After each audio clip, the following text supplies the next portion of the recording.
All right, everybody. Thanks for tuning in to the U21 Royal Slam Championship round for the ladies. On sheet 5, we have Team Johnston playing Team Steele, as Team Steele was the higher ranking team after the round robin session. They both had choice of color and hammer. Thus, Team Steele chose hammer in yellow rocks. How's it going today, Sam? Good. We've had some ice condition issues, so you've probably noticed on the live stream that we are streaming sheet 5 for our final. Sheet 5 has been, relatively speaking, one of the best sheets, and there are no bumps on it. It's the cleanest sheet. There's no drips, so we are good to go, and it looks like both teams have decided to maybe go up and down with the rocks. First stand. Yeah, I think this is something that throughout the levels of curling, I feel most teams in a championship final, you're going to see them maybe play it a little bit cleaner in the first end or two, try to get their feet under them, get a good grip on what the ice is doing, and then once that confidence is established, move forward and finish the game. Yeah. So that is our A event, Team Johnson versus Team Steele. Our B event game is Team Zemelink versus Team Deschênes on sheet 3. Team Deschênes starting with hammer. Our C event is on sheet 6, Team Ladouceur versus Team Vivier. Team Vivier starting with hammer. Our D event is Team Crozier versus Team Thorn. Team Crozier is starting with hammer. Both teams on that sheet have decided to play 6 ends, as they have 6+ hours of driving left for today to get back to school. On sheet 2, we have our E event, which is Team Aucoin versus Team Bernard. Team Aucoin starting with hammer. And on sheet 4, we have Team Dobson versus Team Anderson. Team Dobson starting with hammer. We'll keep all the sheets up to date throughout our broadcast. So Sam, this is a new sheet that we haven't been watching as attentively over the past couple days. Or at all.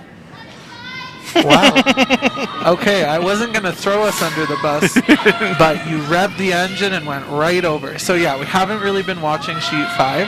I think it'll be interesting to compare the difference between sheet 4 and sheet 5. I mean, sheet 4 has that board division kind of in the middle of the playing surface, so it'll be interesting to see if the movement is consistent across the whole sheet. I agree. Yeah, we really have no idea what kind of paths are on sheet 5, how much it curls, how much it falls off the center line. I'm assuming it'll be a little bit similar to sheet 4, but it is the middle sheet of the 3 that is divided. Yes. Yeah. So this is Jillian being asked for a T-line draw, try to get that stone out there in the 12-foot, force Team Johnston out into a less familiar path.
Front end of Team Johnston really doing everything they can to bring that stone into the house. A great sweep by Scotia in Brooklyn.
So, for all the viewers out there, our apologies here. Charlotte throws vice stones, but calls the game. That's on us. But a nice one, stopping back 12, forcing Rachel to call a nose hit. Think it, Sam, when we were briefly off the airwaves, you made a comment saying, interesting how they didn't go around that corner guard.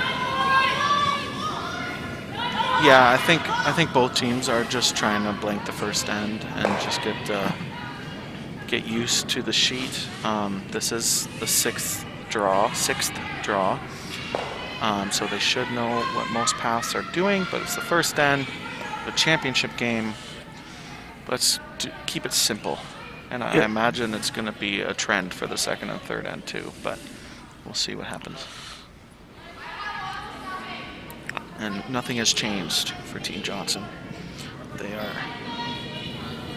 keep drawing it to the open side. And, and for Team Steel, they do keep hitting and rolling out. Mission 1 is to hit the stone, so it's perfectly fine. You'd like to be able to hit and stick, so then Julia doesn't get to practice a practice draw. Yeah. And just a quick shout out to all of the Team Johnston viewers listening and watching us call this game. We appreciate you guys tuning into our stream and coming on over to the Junior Slam Series stream instead of watching the stream that your team puts out on Facebook. We very much do appreciate the viewership. Another big sweep by Scotia and Brooklyn. It looks like it's just biting. One of the difficult things we'll run into is we won't be able to see the angles quite overhead. as nice overhead, and we'll guesstimate for the most part of the game. And, shout out to everybody watching and listening to us, because I imagine it can't be easy from time to time. I mean, honestly, it's hard to hear myself speak sometimes, so shout out to all of you committed curling fans, because let me tell you, it's been a long one. Rachel asked for a intern takeout here. Notice here, Sam, that Grace tightened up the broom. So we've seen a couple of Team Steel hits run pretty straight here. So it's nice to see the team making the adjustment on the broom placement. Big sweep here.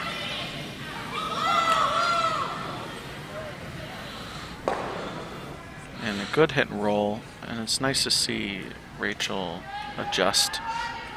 Tighten the broom up, threw about a control weight, didn't overthrow it, and it rolled into the rings. That's a good point, Sam. I think sometimes teams tighten up the broom and they just maybe aren't as confident in it holding very straight there, and that's when you see the normals and sometimes the peels. They slip out of the hack and all of a sudden it's going a million miles an hour. So it's good to see Team Steel had a very controlled weight, trusting what the ice is doing in that spot.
Good shot by Rachel, making the peel and getting the blank in the first stand.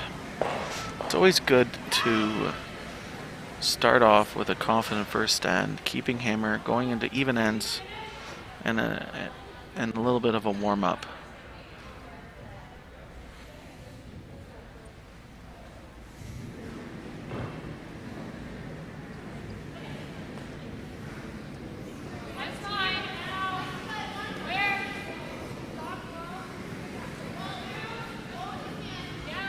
So it looks like Team Johnson called for top forefoot.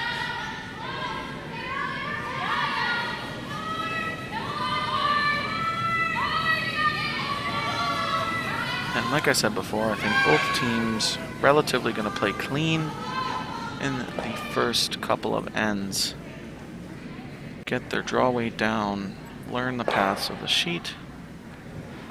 For Scotia, it looks like this is going to drift to the back 8 foot, back 12 foot.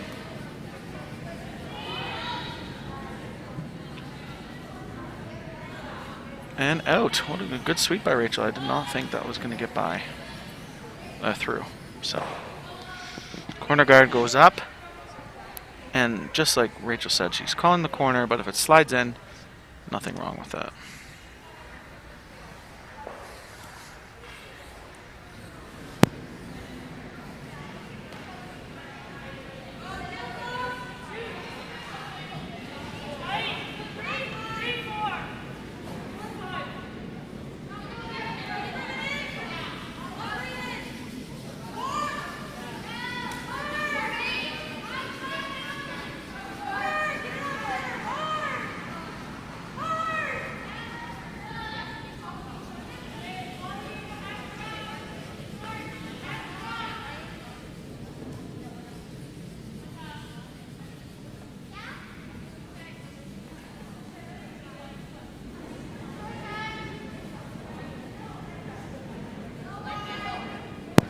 Nice guard by Sadie.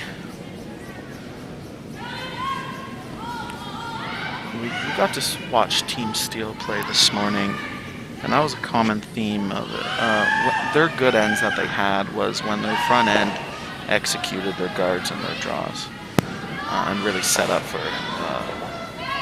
the Rachel. For the Rachel, I agree. Rachel, the Rachel Steel. So maybe we'll see some of that happening today. Too early for puns. Good sweep. Again, I feel like we're going to be saying that the whole game. Mm-hmm. Tucked a little piece of it looks like. Probably still have about 3/4 of the stone to make the hit. Rachel calling control weight.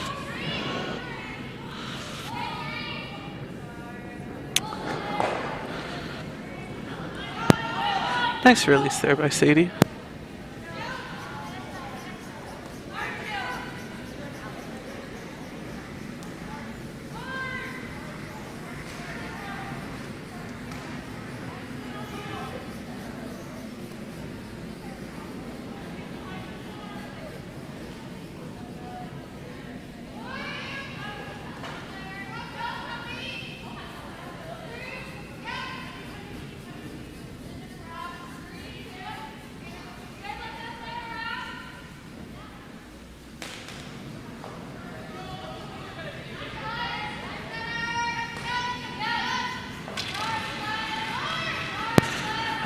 Bit of an unforced error there from Team Steel.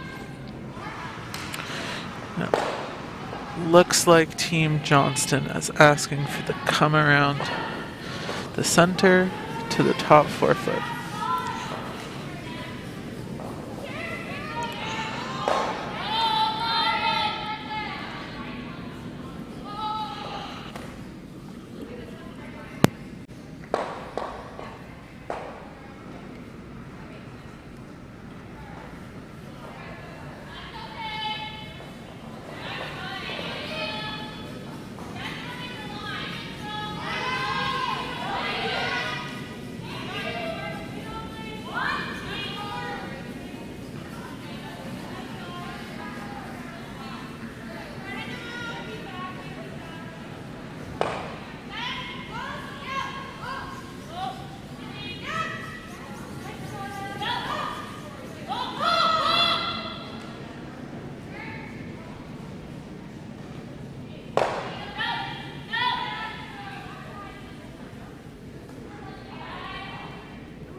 So teams trading hit and sticks after that unforced error by Team Johnson. And as of right now, Team Steel is set up for their 2 points.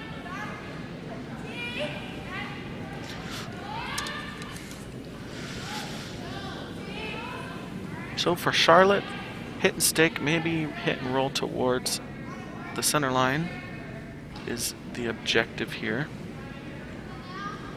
And when we get out into the wings, we definitely want a clean release. As we've seen on sheet 4, it tends to float when we don't have a nice release. Yeah. It looks like this is nice controlled weight and hits and sticks, and it looks like it's shot stone. And Rachel, Team Steel cannot nose it, as they won't be in the rings. Grace is going to want to hit and roll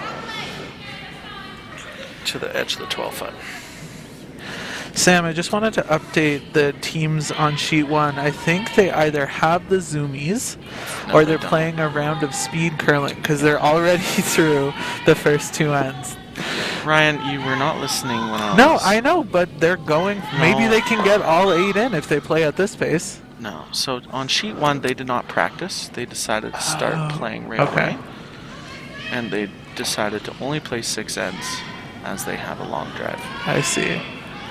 All I heard was the 6 ends. Okay, that's okay.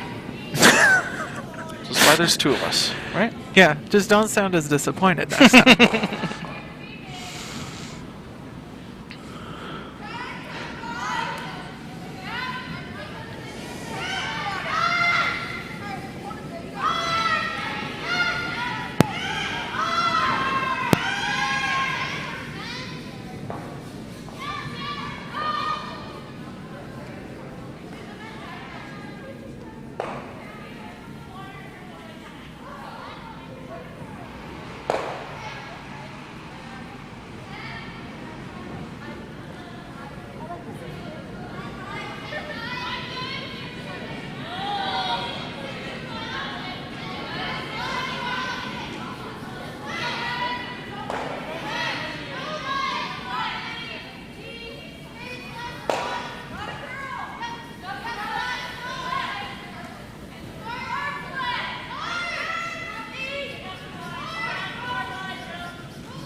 And the slight hit and roll out by Team Johnson gives this draw for Grace to split the rings.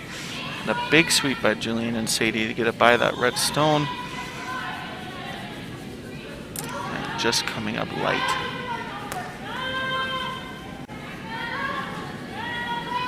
So we talk about that make after miss stat constantly because it's one of the most important stats in curling. And Grace had a chance to make after a miss, comes up light. Now Julia has a chance to make a shot after a miss, make the hit and roll under the corner guard, put a little pressure on Team Steel.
So a hit and roll out gives Team Steel an opportunity to draw around those corner guards. They saw Grace's rock come down. Though it was light, they saw how much it curled. And just like sheet 4, it does curl quite a bit off that center line.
So good weight by Rachel, just didn't get off that center line as quickly as Grace's rock did.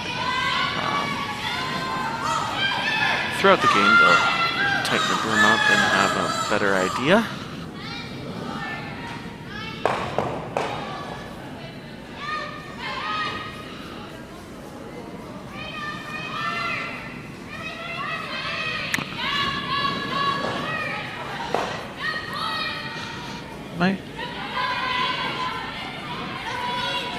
Not a bad shot. Yeah. Sticking around in the back 12 foot, forcing Team Steel into a different path. And they also have to watch out for that red guard out front. Yeah, I don't think we've seen a hit this far out. Oh, we did in the first end. They were this far out, but it is a different end. You're going towards the glass. A little bit of a different angle. But for Rachel, she throws, I like the weight she chooses on her blank attempt. She only throws about normal, which is a 9.5, relatively speaking, depending on the team. And it's really controllable. This puts the sweepers into play. If the rock needs to curl or stay straight, the sweepers can do both. So that's exactly what she's going to throw.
So a steal of 1 for Team Johnson. I don't think their game plan is going to change. I think Scotia is going to put this in the top 4 foot.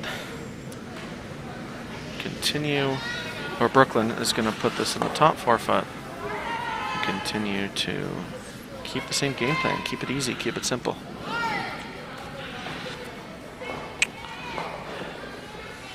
And I wonder if we'll see Team Steel shift game plans now that probably the beginning of the game is done. Will they shift into more of a mid-game strategy, bring some rocks in play? I like this call. You're only down 1. You have a center guard now. I don't think you need to be aggressive and throw a corner. It's the third end. You know, if scoreboard management, you're perfectly fine with a blank being down 1 going to an even end. Yeah. But if the strategy of getting that soft deuce, draw around the center, don't make it too complicated on yourself. And sheet 5 being similar to sheet 4, if you get out wider, it really does not curl.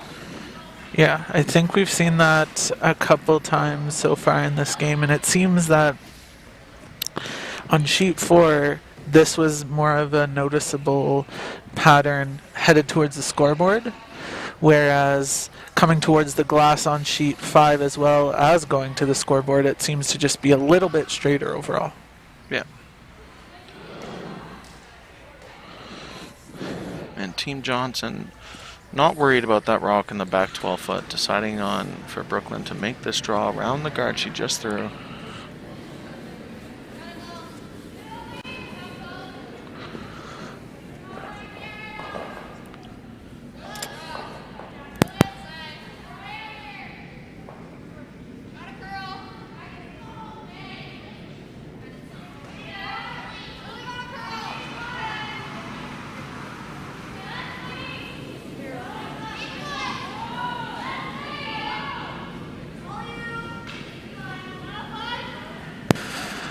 All right, so it seems like Rachel is looking for the hit and oh, maybe the draw. She seems to be gesturing 2 shot calls here.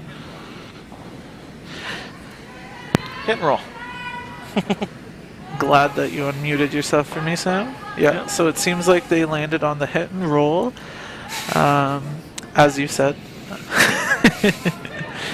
And what do you think about this call? I like it. I think you could throw the draw, but when they decided to draw on her first stone, it basically said, we're okay to blank. So, great shot. Makes it roll. Though both stones are behind T-line, there are rocks in play. So, yeah, I was going to say, imagine they're going to play the freeze. The only situation the hit is the wrong call, in my opinion, is never. I wasn't sure where I was going with that. I think if you roll to a pocket, which they didn't, so it was a good shot. You can throw the draw, and then there's no backing for Team Johnson to throw this draw that they're currently throwing. Yeah. Given the scoreboard, I wouldn't even mind a hit by Team Johnston on that back 4-foot stone. I think it's buried. It's hard to tell. Yeah. They probably only saw. I saw Charlotte look Maybe at it, so I half of it. imagine they probably only saw half of it. Yeah. And they just threw the draw. True, that's true.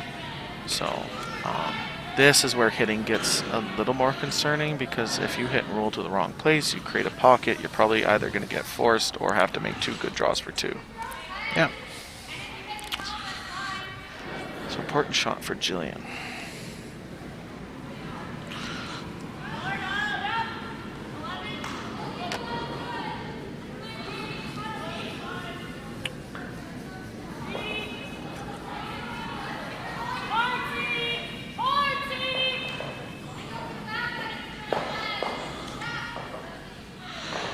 Seems to have jammed on one of those back Team Steel stones, but Jillian's stone is shot, just biting the back side of the T-line on the 4-foot.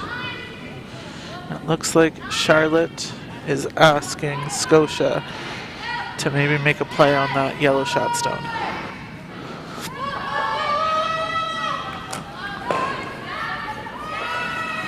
And as the great Sam Steep would say, it's never the wrong call to call a hit. Yeah.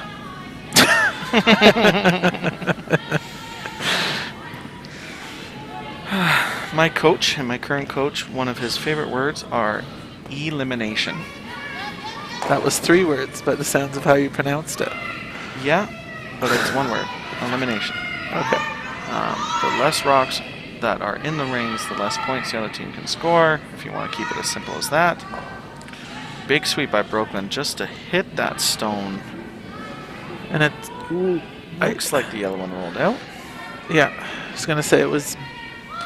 I mean, it'll be hard to get those, even if it didn't roll out, it would be hard to get those yellow points on the scoreboard with that red rock frozen to the back 12 Team Steel stone. Yeah, and I think Rachel's recognizing that, and recognizing that it would be probably pretty hard to blank this end now that there's a center guard and there's a red stone that's frozen on the back yellow. So let's just use the center guard to our advantage.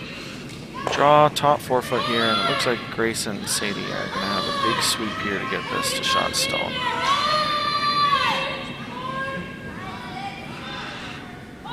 Really big sweep. It looks like it's biting the rings, but it's not shot stone. Yeah.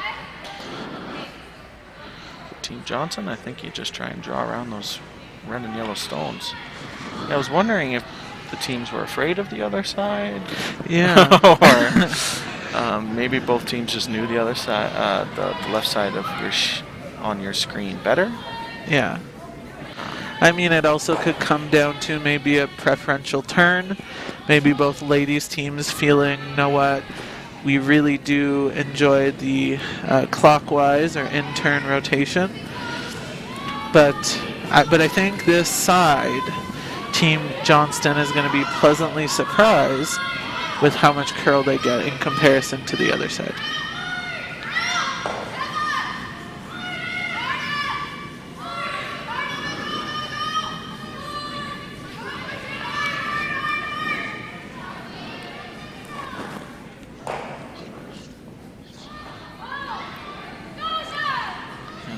looks like Scotia and Brooklyn with their heads down, trying to keep this rock straight, trying to get it to second shot.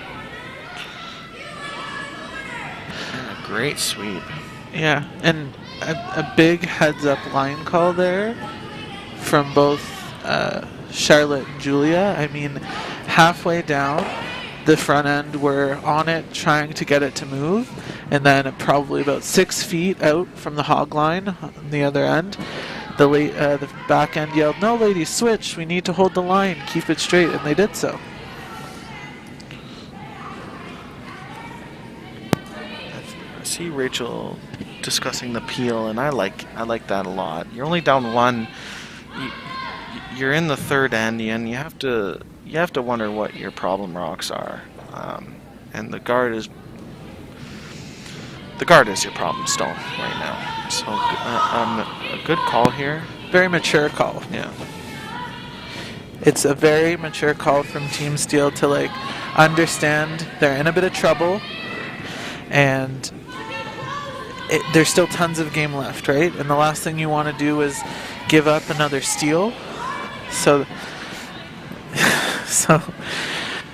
it was a good call for the peel. In this morning's game, we saw Steel be very patient.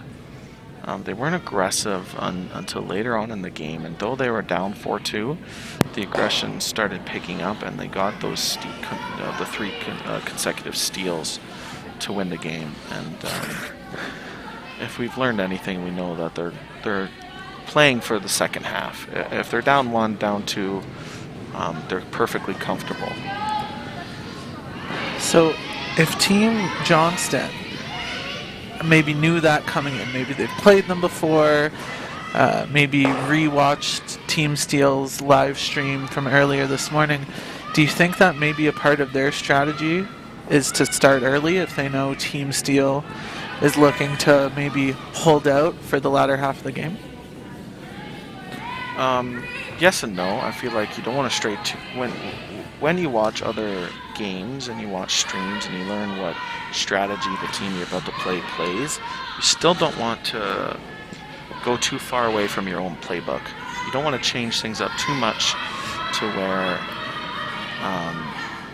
you might not execute it solely because you're not used to a different kind of playbook. Stick to your game. There's a reason why you're in the A final. Just because you haven't played Team Steel and Team Steel hasn't played Team Johnson, I still wouldn't, for both of them, wouldn't go too far away from what got you to this A final. Yeah. That's a good point, Sam. And I mean, also early in the season, doing what's comfortable, like you were saying. Yeah. When this is the first event for your team, relatively speaking, I'm assuming, you want to keep things as simple as possible. Do the little things right. Yeah. Well, good. All the above. So, I think we'll see Team Johnston call the hit and roll on that second shot stone belonging to Team Steel. Yeah, I think so. Now, Sam, seeing how this spot has run in the ice so far, given the broom that Charlotte's given Julia, what kind of weight do you think they're throwing, and what kind of weight would you throw? Well, I don't have to guess much because I saw Charlotte tap her hand, which is in curling, relatively speaking, means control weight. Okay. I like the weight call. I personally would tighten the broom up, solely because you don't want to miss wide. You miss wide, you jam on the back one, you give them a shot for 2. True. But again, the name of the game is eliminating this yellow stone. Yeah. That's your first goal. Whether you hit it on the outside edge or the inside edge and you make the hit and roll, it's just the most important part is getting rid of that yellow stone. I think we heard an 11-second hog to hog hit, so this one should be...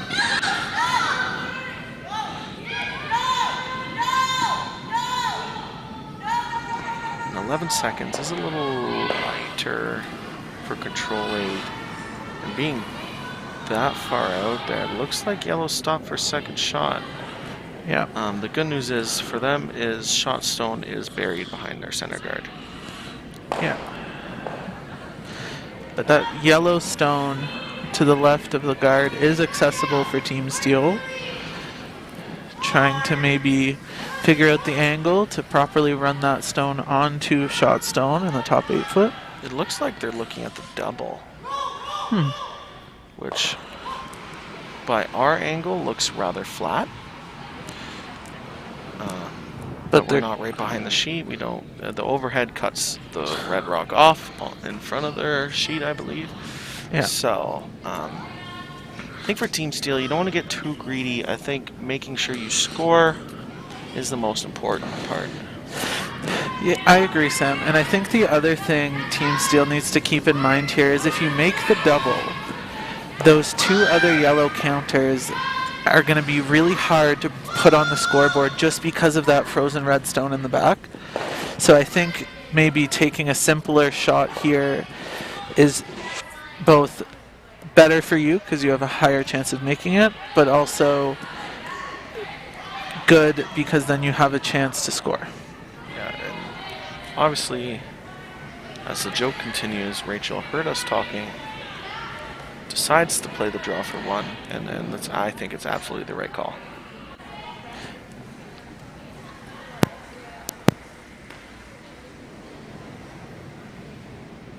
Never mind. There's still rocks to be played, but I still think the draw's the call. We're nothing but flexible here at the Junior Slam Series. So, draw here. Think they indicated top forfeit? I think so. I think they decided to draw solely because the hit and roll, you're not going to be deep enough. You might be shot stone, but you're never going to get that red one that's in the 8 foot out of the range because it's fully buried. The yellow slash isn't easy. And the rock is really diving towards that center line. Trying to get it by. Good sweep. I don't think they're shot. I think red is still shot stone. Yeah. And Charlotte indicated that. But that yellow one isn't easy to hit. And it's definitely a usable rock for Team Steel.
Alright, so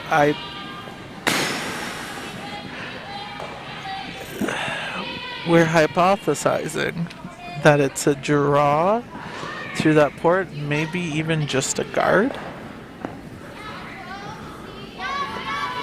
Sweepers are calling top 12 of their hand. So I imagine they're just trying to block that draw path. I think they are trying to get in there for second shot. Trying to get that movement late.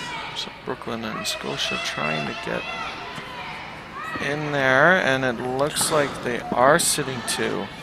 Sam, that stopped in a really good spot for Team Johnston. I mean, I don't think Team Steel can at least nose that red one and outcount the other redstone, but there could be some sort of double or kind of ricochet takeout shot, maybe, to score multiple. I think the draw is going to be the call. She just needs to throw about 4 feet more weight and make sure she gets out to the broom there. Because I think sheet 5 is kind of following the trend of sheet 4, where it curls a little harder towards the sheet 4 side. At least that's what happened on Rachel's first stone. So I'm sure the sweepers are saying, you know what, skipper, we need 3 to 4 feet more weight, and the rock is going to be right on the pin.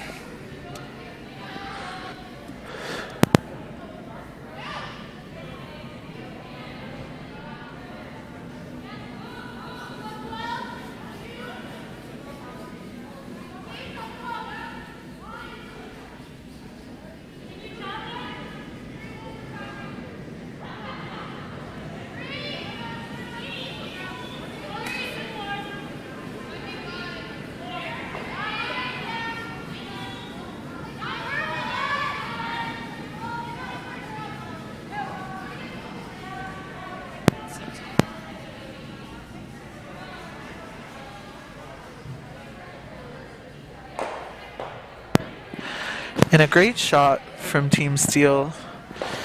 Good to score a point here. Tie it up, 1-1. Yeah, it was a good adjustment.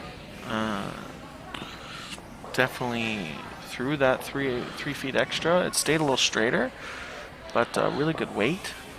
And though they got forced, it's tie game, 4th end, and if I'm Team Steel, I'm feeling really confident solely because I know how, if I'm Rachel, I know how good we are in the back half of the game. True. And I haven't had the opportunity to stream or watch Team Johnson play yet, but obviously they're in the A final for a reason. Yeah. So I imagine their back halves are just as good.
So we have some guards in play in this end.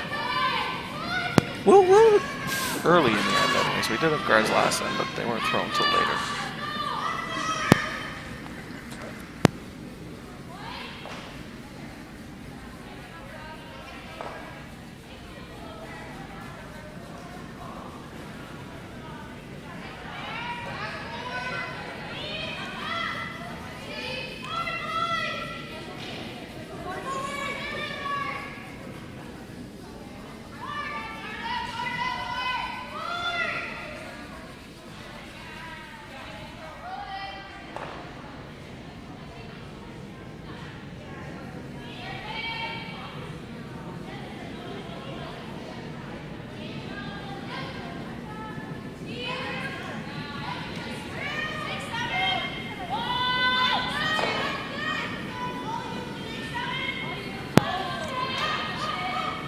So this end is getting a little messy. It's a pretty tight port.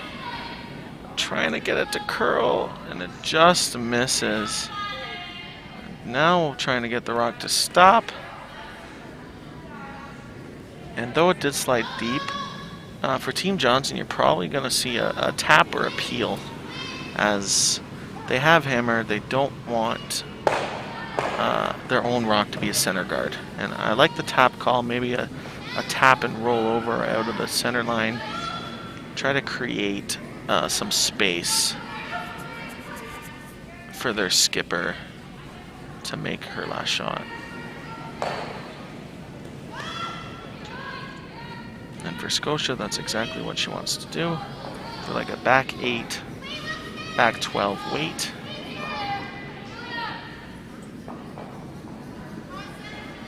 And Charlotte asking Julia to make the rock curl as much as possible. And that works for them. Doesn't quite get that red one off the center line too far, but still rolled into shot stone where Team Steel has to hit.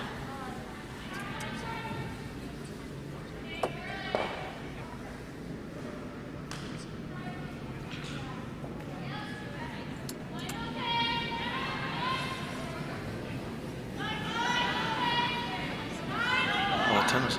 Oh.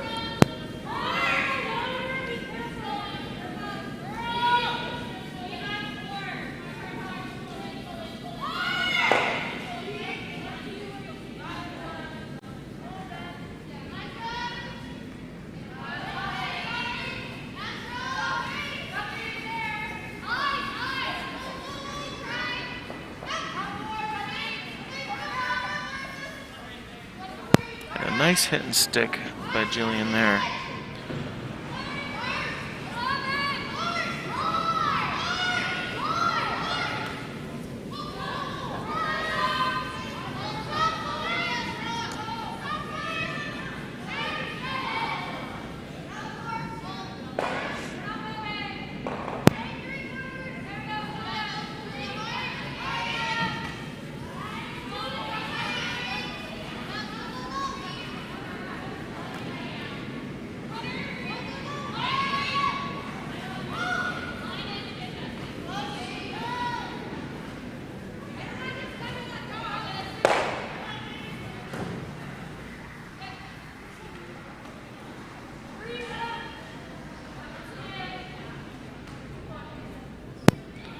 And a nice draw for Team Johnson there.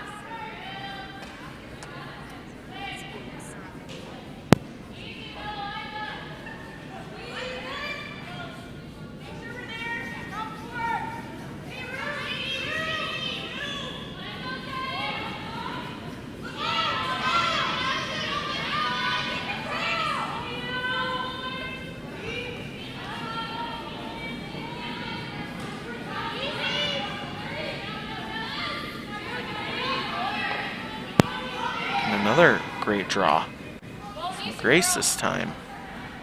Bounced off a little bit where Team Johnson might be able to make the hit and roll, if not a tap and roll.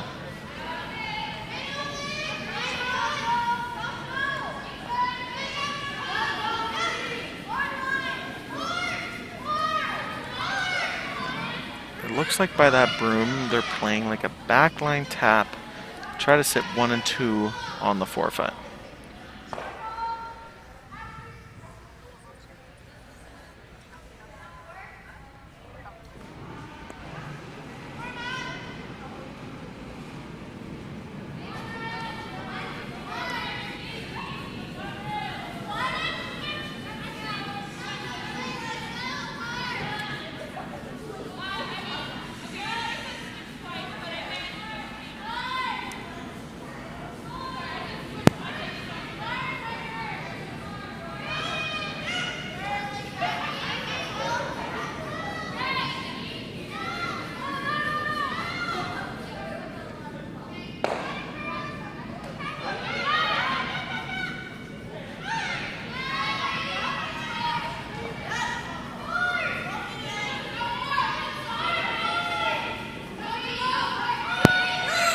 just rubbed off that guard. And for Team Steel, Rachel quickly calling the guard, and that's absolutely the call. You could argue putting this in the 12-foot, maybe half buried, so there's no double, but I think I like the guard.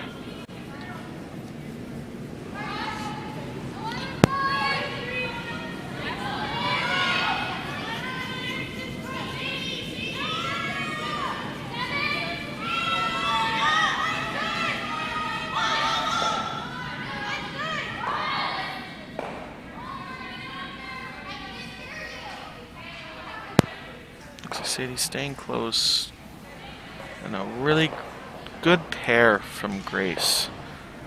Really put the pressure on Team Johnson here to make a peel.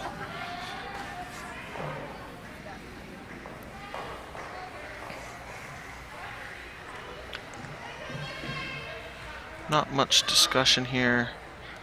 It'd be nice if they go yellow-red. Charlotte's talking yellow-yellow. It does open the draw path, but if you make the yellow-red peel, it opens up shot stone by a lot.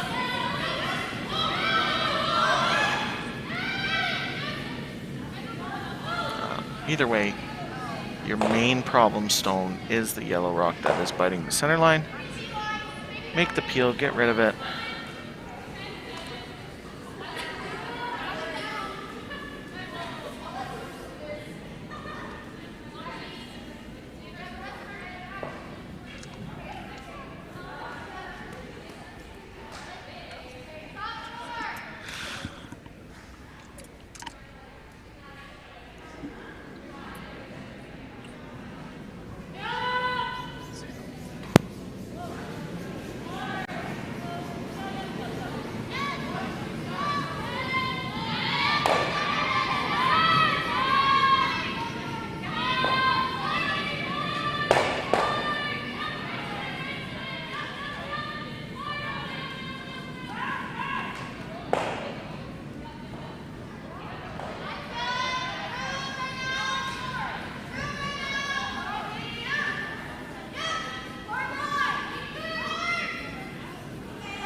So, looks like we'll see Team Steel try to sink another one in there, top 4 foot.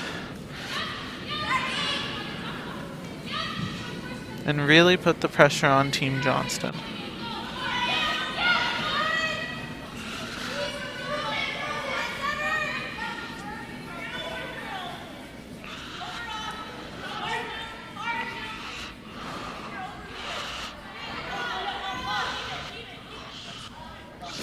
Looks like that one is a little bit light, over curled a smidge, but I mean it still helps protect that Yellowstone counter for Team Steel.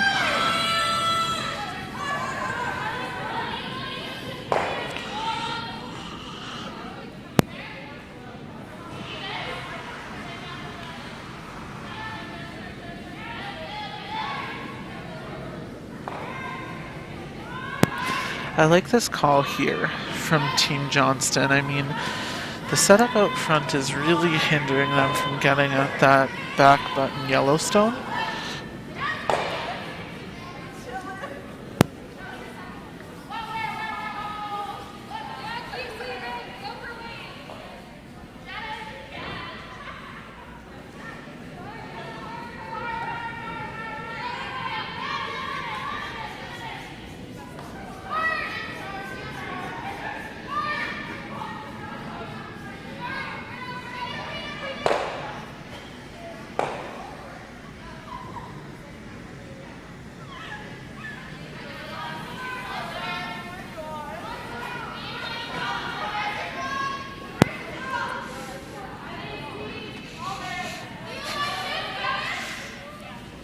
Just missed the run back. Julia just missed her run back. And for Rachel, put the guard back up.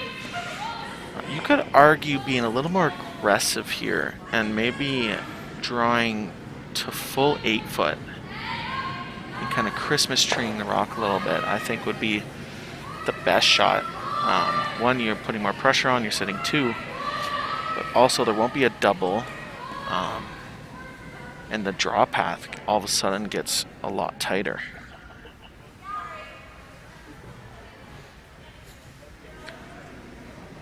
But the guard is just as good. Keeps the pressure on Team Johnson.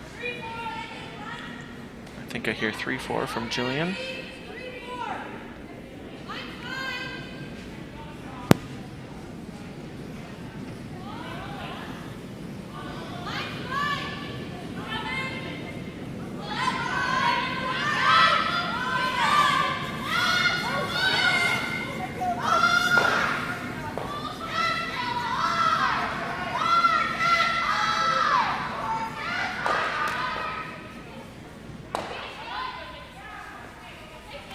And I really like that rock placement.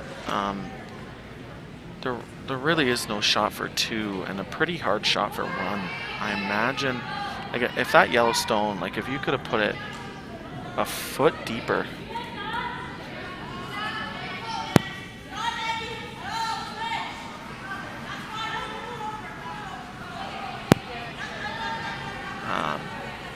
Like I was discussing before Rachel threw, if that rock is second shot in the exact same spot, this draw becomes a lot harder for Julia.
What a great draw, though it looks like a steal of 1. It was a really hard shot. She did not have a lot of room. She needed to tap that Yellowstone about a foot to get shot stone. So Team Steel steals the 4th and will be up 2-1 going into the 5th.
steal one for Team Steel, and it looks like Team Johnson says, let's play some curling.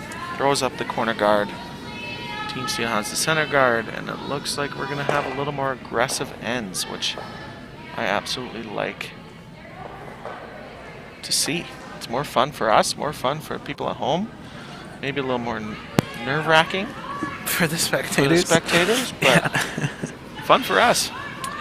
Well, I think this kind of falls in line with what you were speaking about earlier, Sam, about how Team Steel, they tend to come on a little bit stronger in the latter half of the game. So definitely good to see some Roxton play. It'll help both Team Johnston get back on the scoreboard, as well as maybe help Team Steel execute their second half strategy.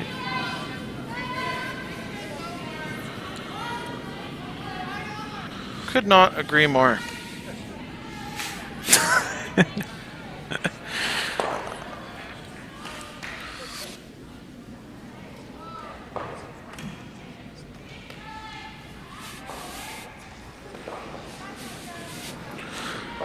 Just to update, in our B final, Team Zemelink are ahead 4-2. Team Deschênes has hammer going to the 5th end. Our C event, Team Vivier is up 4-0 over Team Ladouceur after 3. On sheet 1, going into their last end,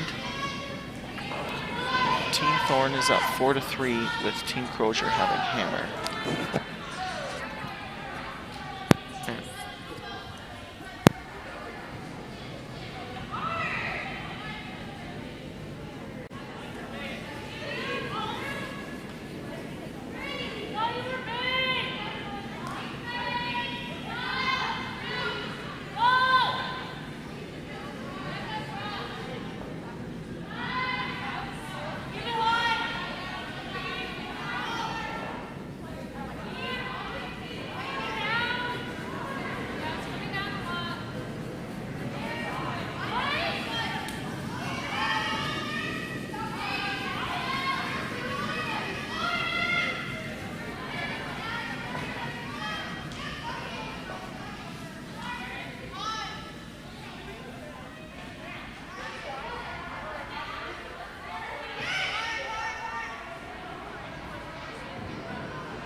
On sheet 2, Bernard is up 8-3 over Team Aucoin. Aucoin has hammer in the 5th. And on sheet 4, Team Dobson is... Oh, it's a tie game. I'm assuming there was one yellow in the third end.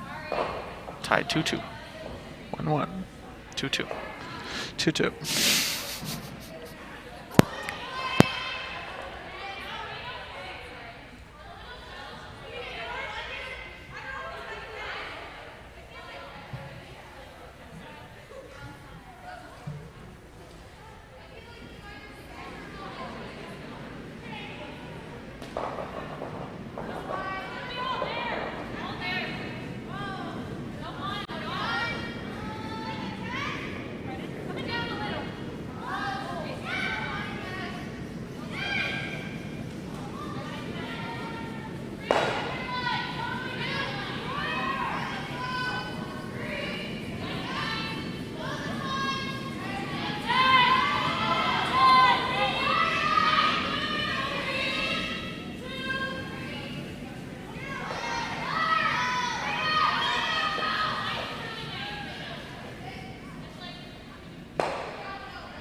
Well, I am back. We've had some organizing to do. And it looks like Team Johnson is sitting 2 in the back 8-foot and throwing. So for Charlotte, important for her to keep this rock above the tee line, preferably half buried around that corner guard. Full 8-foot, I imagine, is where she wants this stone.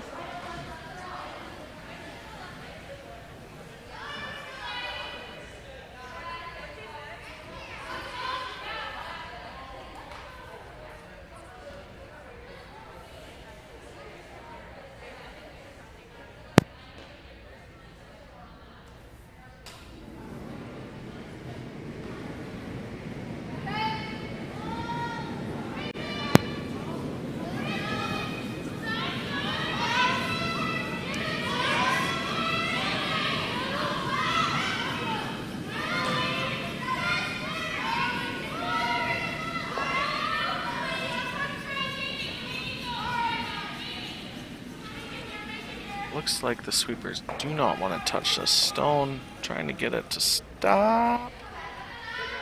And it is above tee line, a little deeper than they wanted it to be. For Team Steel, trying to see how much of the rock they have. Maybe make a double.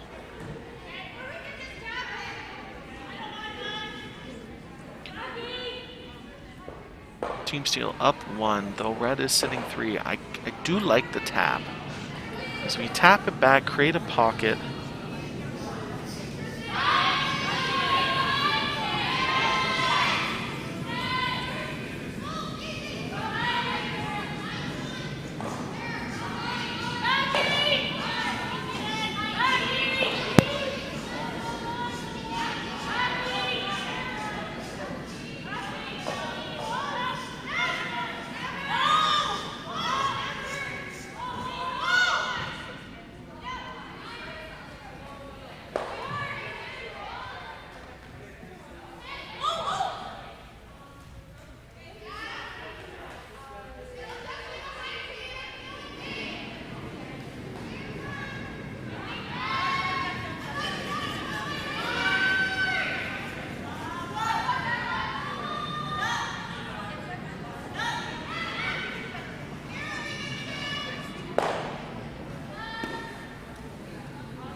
So a nice draw. Perfectly frozen. It looks like yellow might even be shot. So that was a really nice shot by Grace.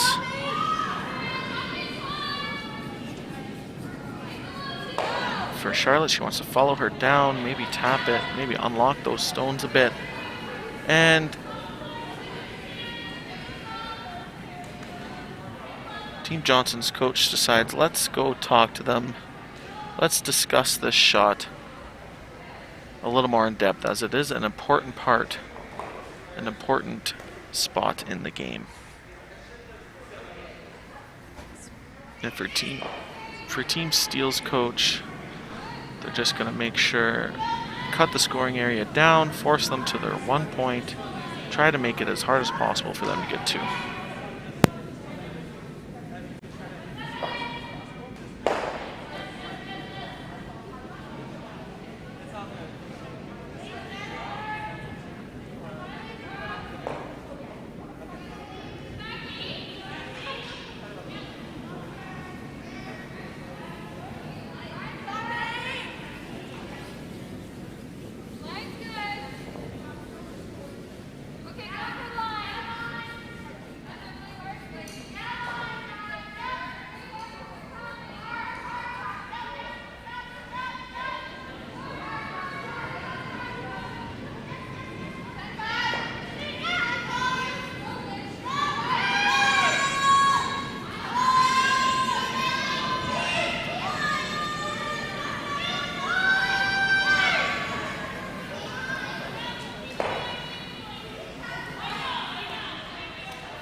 So after the timeout,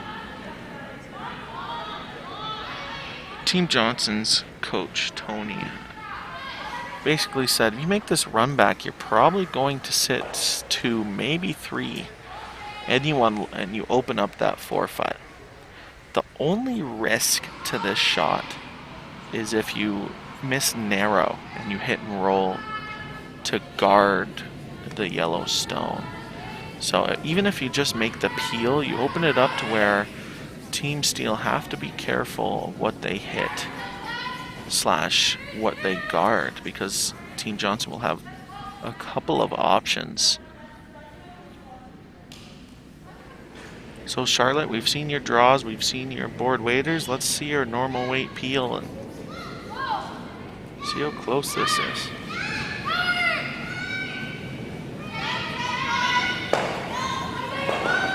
It's a great shot. Timeout called, shot made. What an incredible shot by Charlotte. And Red all of a sudden right back to sitting 3. It's a really nice run back, Sam. There haven't been many of those called this tournament, but the ones that we have seen called have been made pretty well, like that one. Yeah, they actually called a timeout and called that shot. So, coach called, team made. There we go. So, I think Rachel gestured to try to freeze onto that back 4-foot redstone, Sam? I don't think she sees enough to where she can make the double.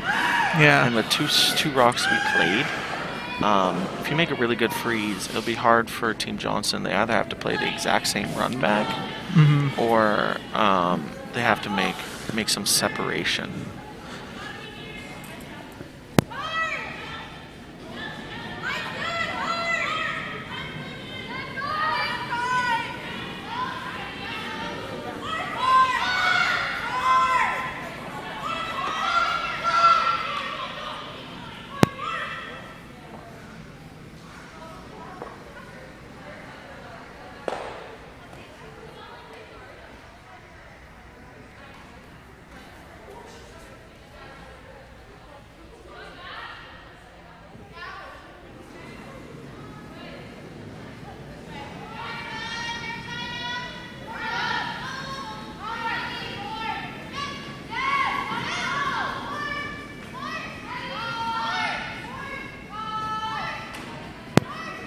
So a nice freeze. It looks like there is some separation. Team Johnson can absolutely pick that Yellowstone out. Not sure how much they see. It looks like they're throwing a decent amount of weight. If that's how much ice they're taking.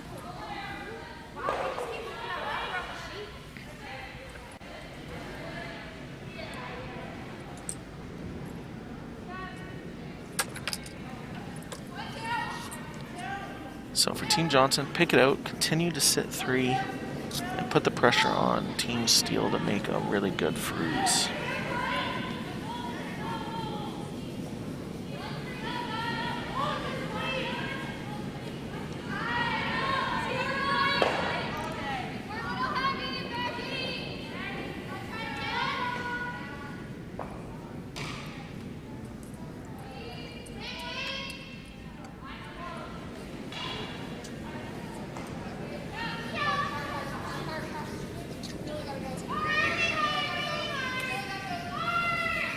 Looks like this is flying off the center line, similar to what we've seen on sheet 4.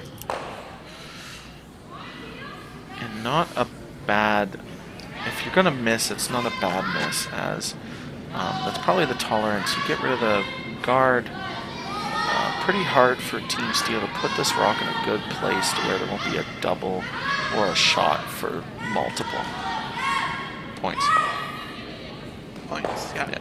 What do you think about the tight guard here for Team Steel? Maybe like a zone 3 right in front of that one, force Team Johnston to that soft, like backline-ish weight to move it over. What do you think? Or what do you see, I guess, for this shot? I think it's a team decision. I don't love the freeze. Looks like they're going to call timeout and get the coach's perspective. I like the tight guard. Yeah. I also do like the tap freeze that they were calling too. Both shots are very delicate, very specific. There's not many tolerances. There's not many tolerances for either shot.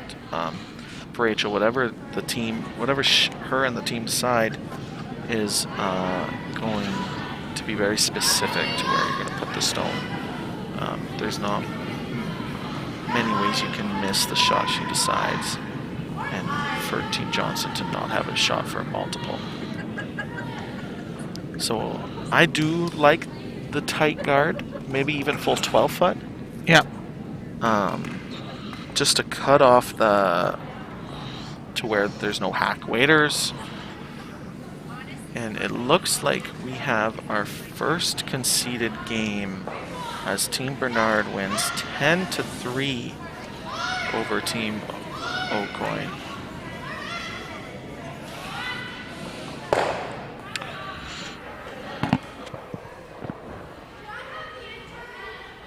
That is our E-event. So Team Bernard will be the E-event champions.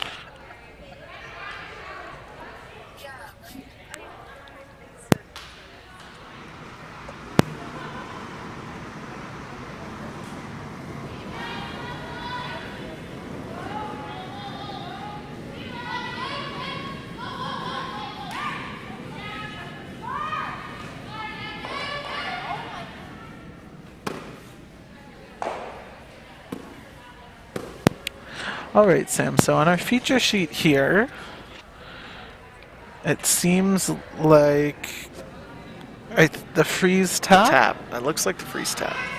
Yeah. Which was one of the two options that we've suggested.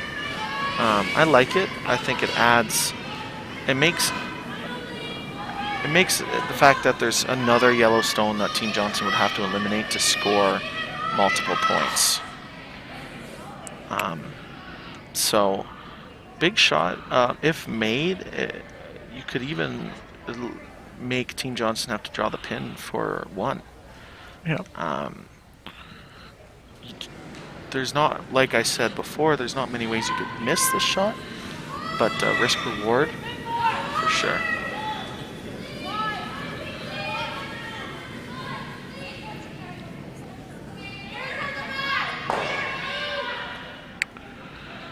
Looks like they want the rock to curl. Curl. Just doesn't curl enough. It looks like the angle is there where you can hit it just off nose. You might lose 1 red. But if you hit it just off nose, you're probably going to score 3. And for those of the listeners here that have interests, for our out-of-town sheet on sheet 1, it seems that Team Crozier took that game 5-4, scoring a multiple in the 6th end to beat Team Thorn. 2 sheets off the ice, 4 more to go. Don't sound too eager, Sam. The countdown begins. I'm smelling an extra end. I think we're going to have 1 this draw. If anyone out there is looking to commentate over the game, we have an open position. Because that is just too much negative energy behind the mic for Brian Hahn. Big shot here for Johnson, or for Julia. Just off nose, and I think it will be 4-3. I think 1 red will be lost because I do think those are welded together. Can't throw lightweight here. Imagine this is going to be normal plus. Oh.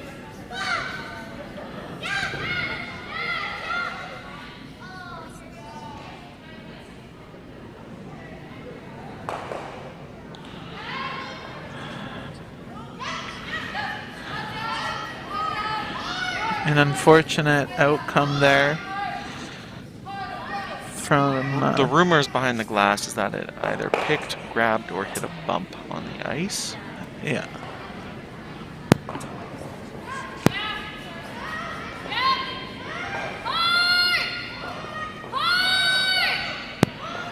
So I believe it was 1 red.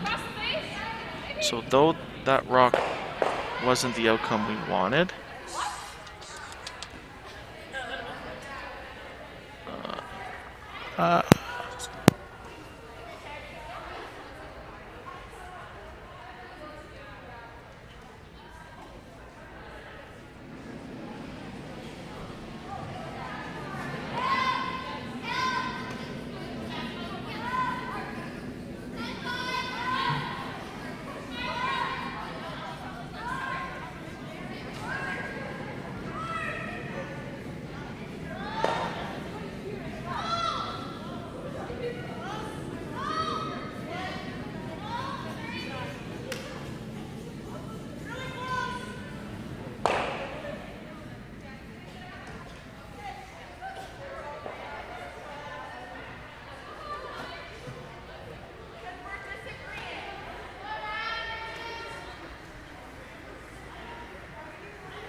So, a little bit of an ice maintenance timeout there. It is confirmed that Team Johnston's final stone did go over a little bump in the ice. Fortunately, they still did score the single point. And obviously, it's hard to say what the result of that shot would have been without the bump, but at the very least, it's nice to know that it didn't drastically impact the result of that end. Either way, we're moving on here in the sixth end with a 2-2 game. Team Steel has Hammer and a nice guard from Brooklyn there for Team Johnston, especially after a bit of a little break, maybe a little bit of a hiccup. It's nice to see that the players are still engaged and concentrated.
Not a bad plan B. Throwing another guard up there for Team Johnston is never a bad idea. Trying to bring the play into the middle and force Team Steel into a tough shot. But I like this call by Rachel to kind of split the rings, spread out their 2 points, and go from there.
Nice drag effect there to open it up for Team Johnston.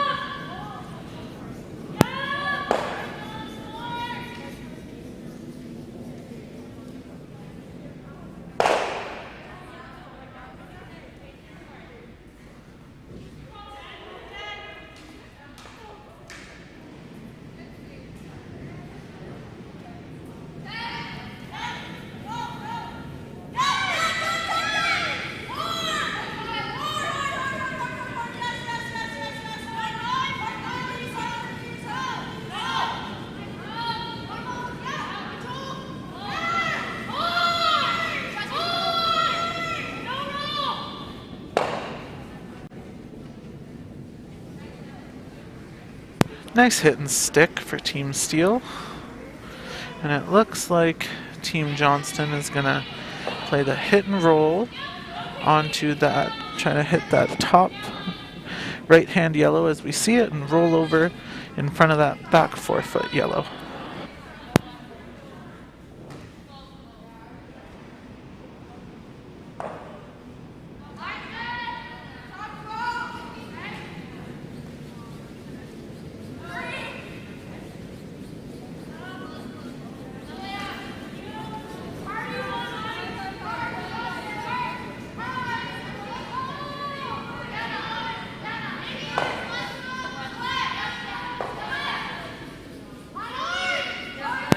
Really nice shot there from Team Johnston. I believe they're shot stone sitting in front of that back half in the 8-foot, half in the 12-foot yellow stone. And it looks like Rachel is asking Jillian to make a hit and roll into the middle and try to avoid the backing.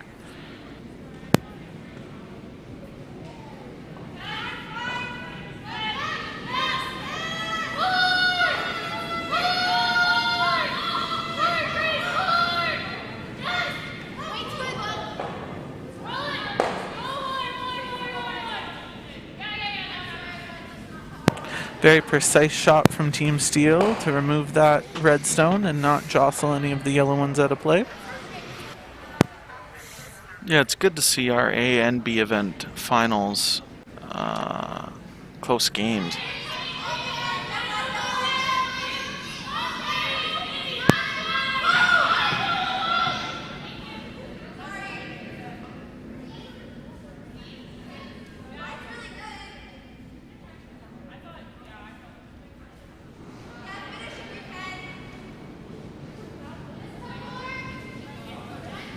So in our B event championship final, Team Zemelink is up 6-3 versus Team Deschen. Team Deschen has hammer going into the 7th end.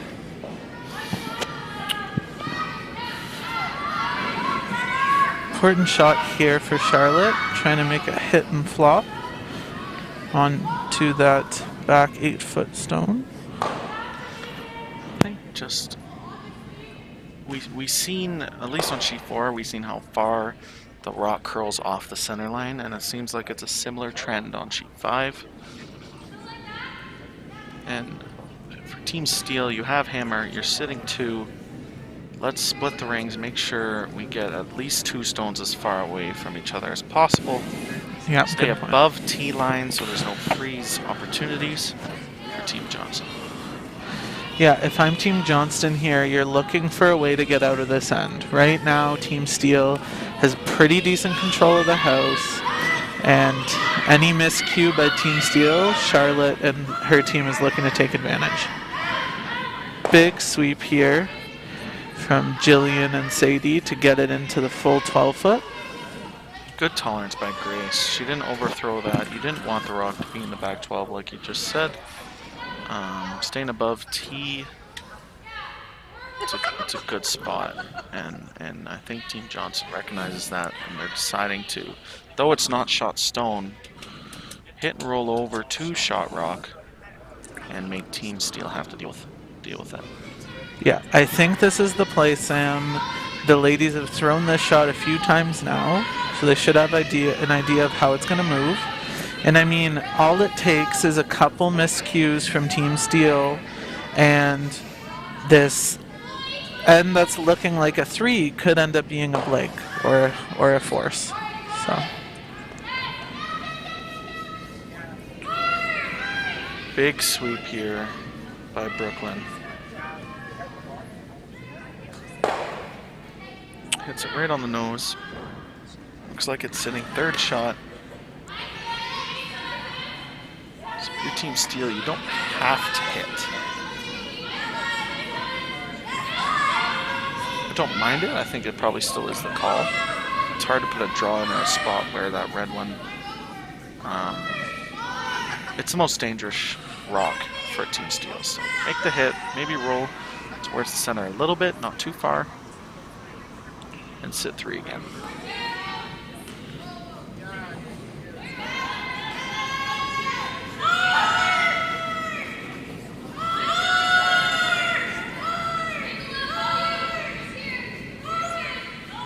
big sweep. Unfortunately, hits and rolls outside of the rings. And a little bit of a break for Team Johnson. And I think if you're Team Johnston, you're happy with the patient approach you took. When you went to throw that hit, you stuck around, forced Team Steel to make a play out at it. And unfortunately for Team Steel, they rolled out. So it looks like we're going to see a similar hit call for Team... Oh, timeout.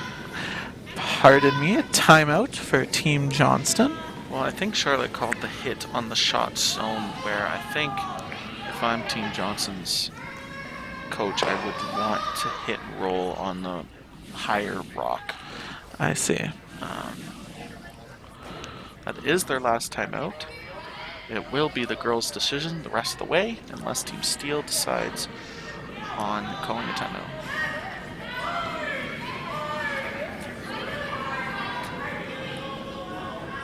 As you can see, the other 3 sheets are still in the 6th end.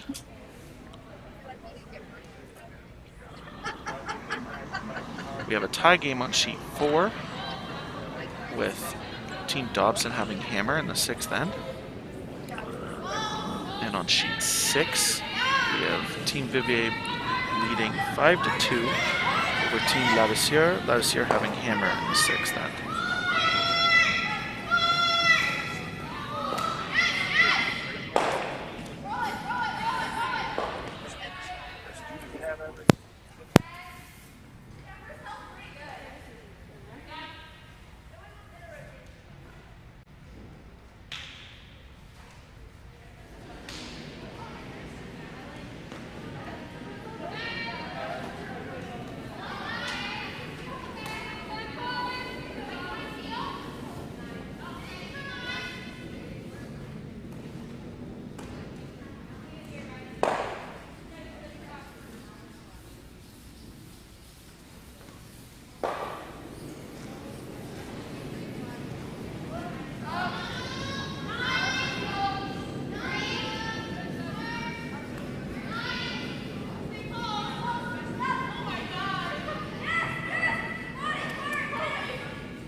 So after the timeout, Team Johnson deciding to hit the higher rock, as we said probably will be the call.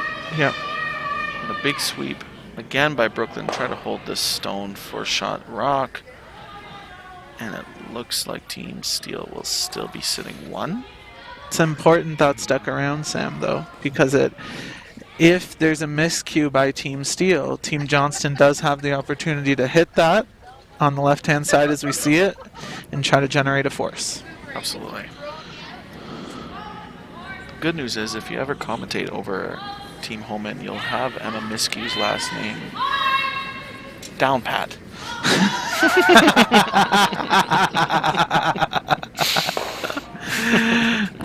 Good point. Yeah. One day, maybe.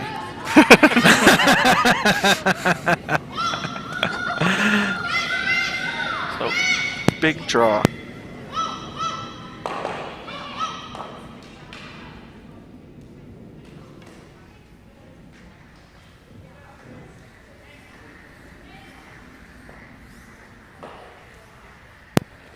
Big draw here for Rachel. Split the rings, keep you 2 points this late in the game, especially in the 6th end, the all-important 6th end. Yeah. It's really important. So looks like Sadie and Jillian is heads down sweeping. Calling a decent, I think it was a zone 4 or 5, top 8 foot. Yeah. They're going to need every inch of the stone to stay shot, and there's a great sweep by Jillian and Sadie. Really made that shot for Rachel. Great team shot.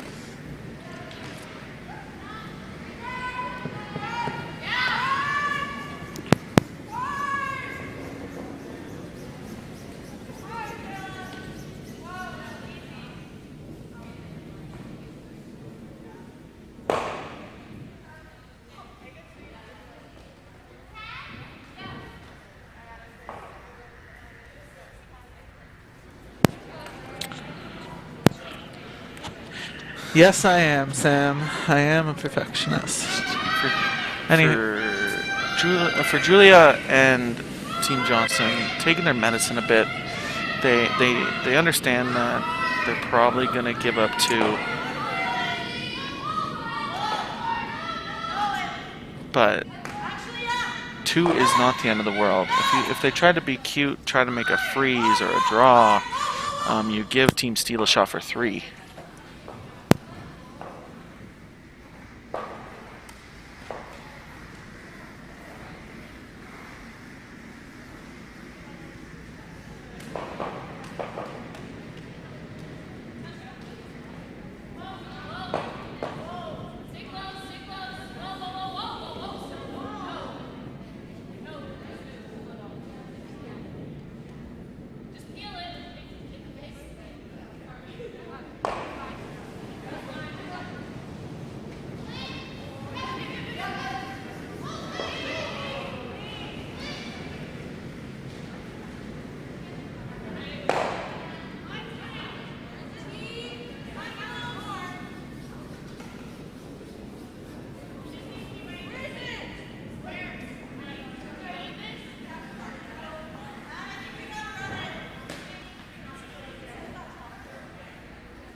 Great draw by Rachel for her 2 points, and a big 2 points, and that's all important 6th end.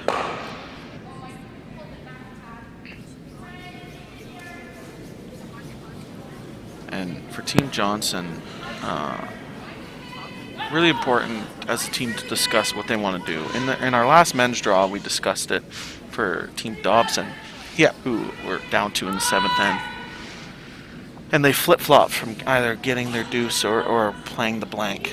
And they ended up getting their deuce, which was good for them and trying to steal in the 8th end. But for Team Johnson, they have to decide whether they want to blank it or they want to throw the corner. And it looks like they're throwing the corner guard.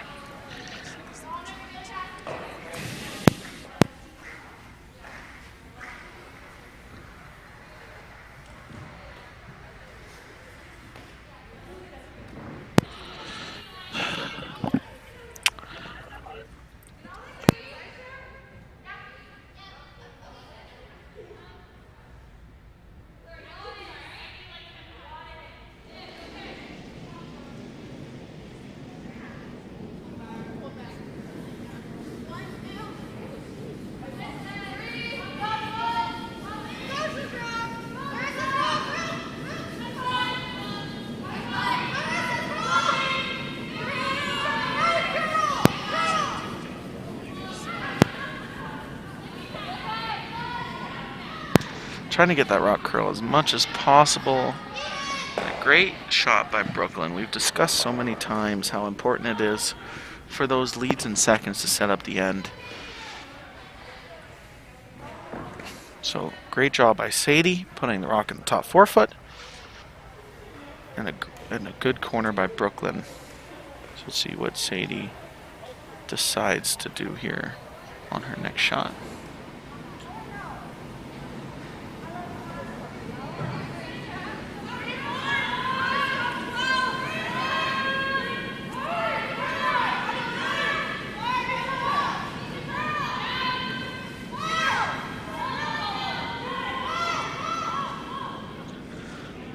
Rachel wanting it frozen on her other yellow. If it curls just a little more, that's a great pair. It's a very hard double. Good 2 shots by Sadie.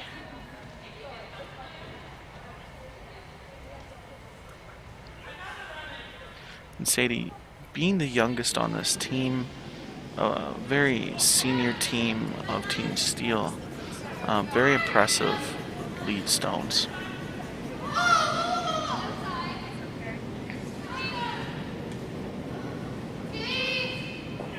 try to make this curl, and a good shot. Team Steel can't throw the hit, can't peel the corner guard, so they're deciding maybe a little more aggressive approach, being up 2 and throwing the center guard.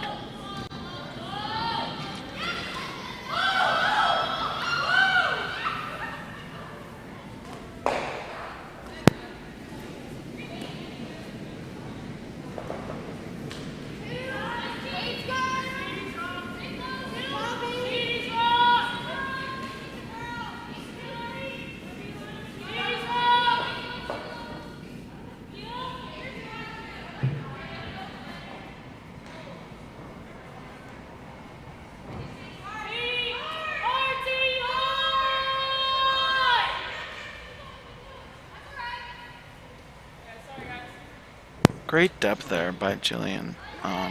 Probably preferred it to be about a rock over more, but that rock isn't in exactly what we call the control zone, and I think that's why Johnson said, let's play the hit and roll on our red, but if it stays a little straighter,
and in our B event, a nice double by Emily Deschênes, getting their 2 points, and Team Zemelink will be up 6-5 with hammer in the 8th end.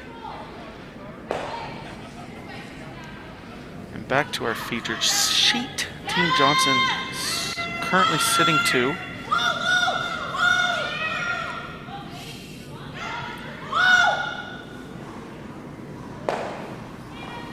A great shot by Grace, hitting and rolling, seems like under that corner guard, and sitting shot rock.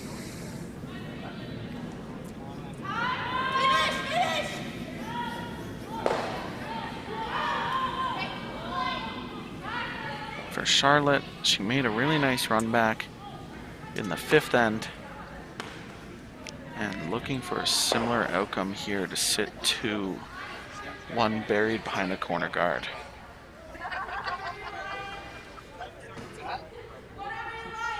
I'm retired. Retired. Not happy.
good pair of rocks for Grace, as Team Steel is sitting 2. For Team Johnson, looks like they're looking for a blank now. So how do they accomplish that? I think hitting and sticking on shot rock is probably the best call. Because then when Team Steel hits, if they don't roll it into a good position, they will leave a double for Julia. So big shot here for Charlotte.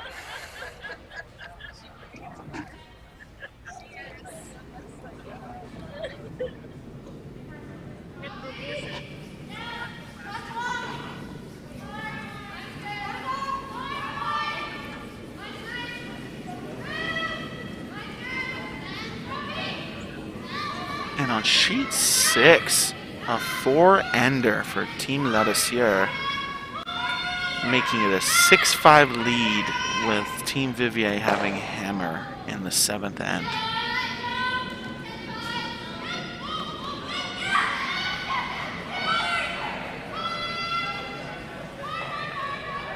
And a nice nose hit for Team Johnson, and a nice throw from Charlotte.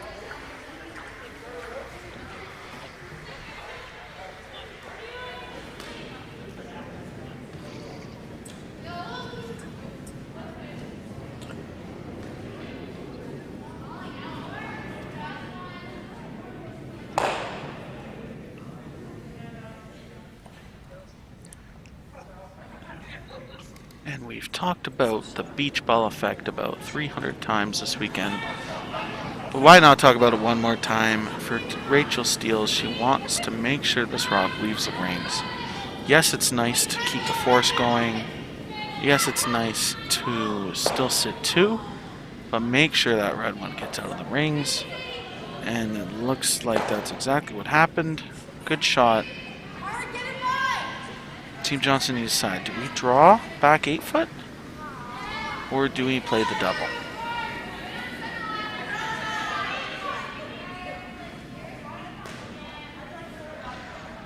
I think if the yellow stones aren't a natural double, which it does not look like it is a natural double, they should play the draw, which is what they are calling.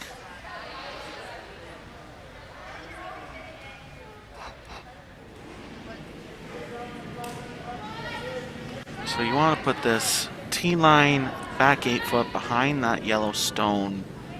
Sit shot rock buried is the call.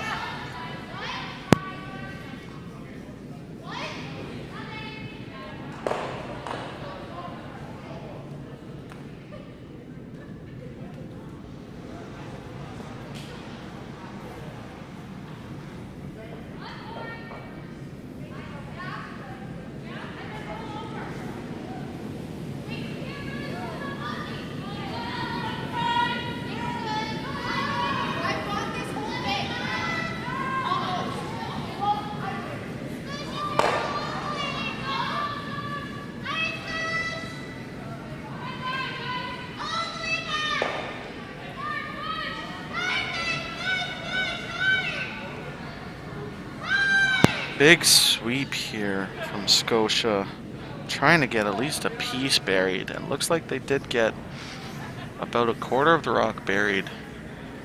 So for Team Steel, you don't really need to stick around. Make sure that red one gets out of the rings, and bonus if you can stick around in the full 8 foot, biting 4 foot on the other side. Don't get too cute with this, is their main objective.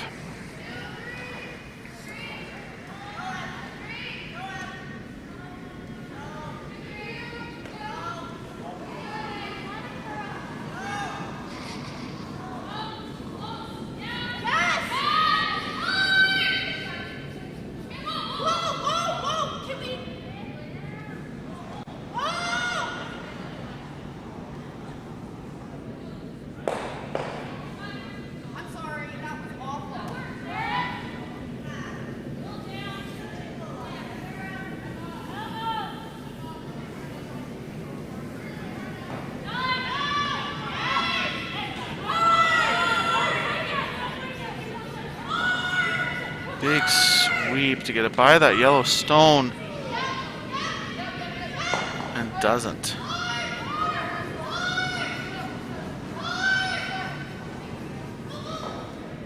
Not sure if they rolled to shot stone or not. If they did, I feel like they would play the hit, and that's exactly what they're doing. Nose hit for 2 for Team Johnson to tie the game going into the 8th end.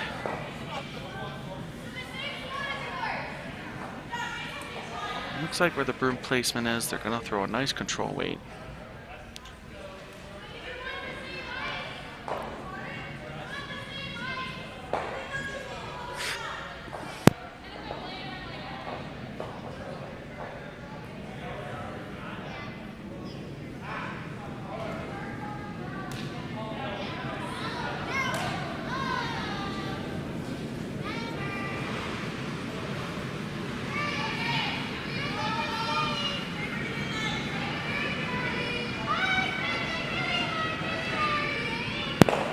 Great shot. Never a dull moment on the live stream. A 4-4 tie going into the 8th end. Team Steel having hammer. Just a good game to watch in this first A final of the year.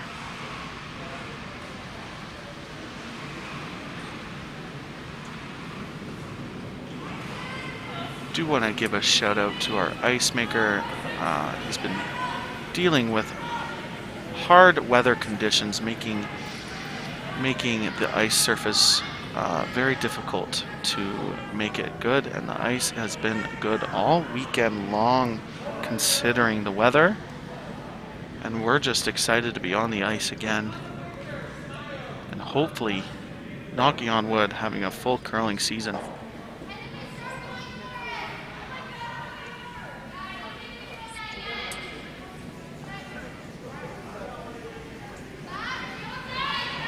So, for Brooklyn, important to get these double center guards up. And it'll be interesting to see what Team Steel decides. Rachel's brother's team, when they were tied in the 8th end, decided on drawing top forefoot. But with this rock sliding into the rings, no doubt Team Steel's going to play the hit.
So a good hit on Sadie's first, and just trying to tick there, which is a great call. I like the tick call.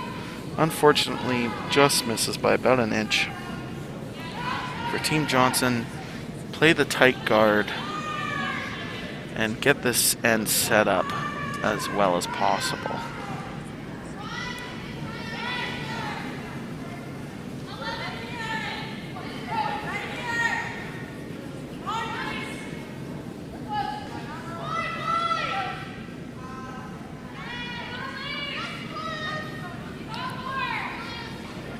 Oh, they're going top 4.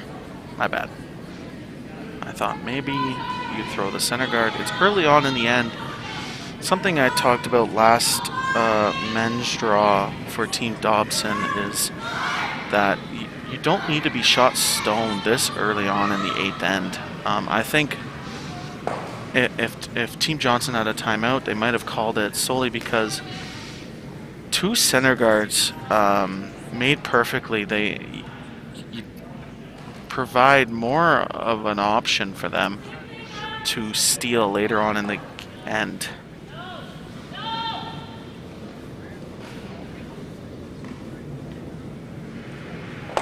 And a good peel by Jillian. And that, you know, Team Johnson did make a great draw. It's just now for the rest of the end, they have to make 5 or 6 perfect guards.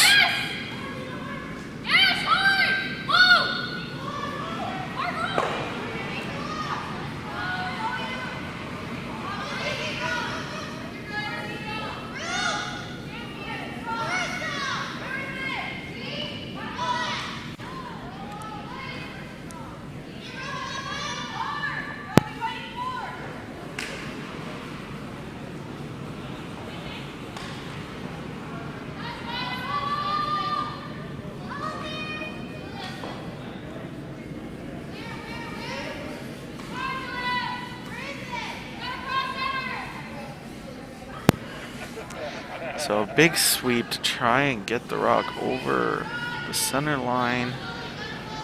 And though that guard is a little deeper, Team Steel might play the run back here. I think that's what they're going for.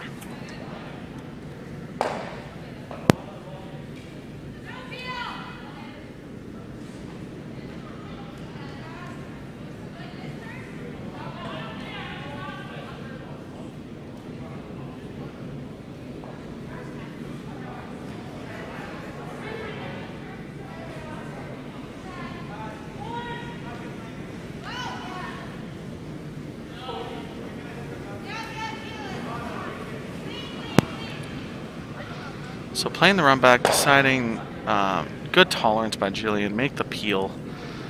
As of right now,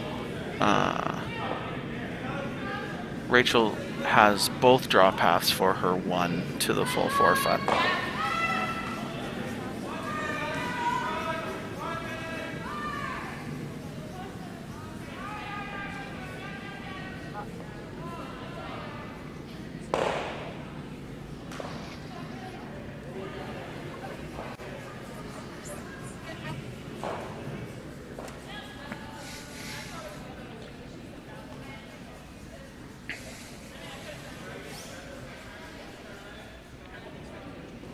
So for Team Johnson, 4 more guards to be made.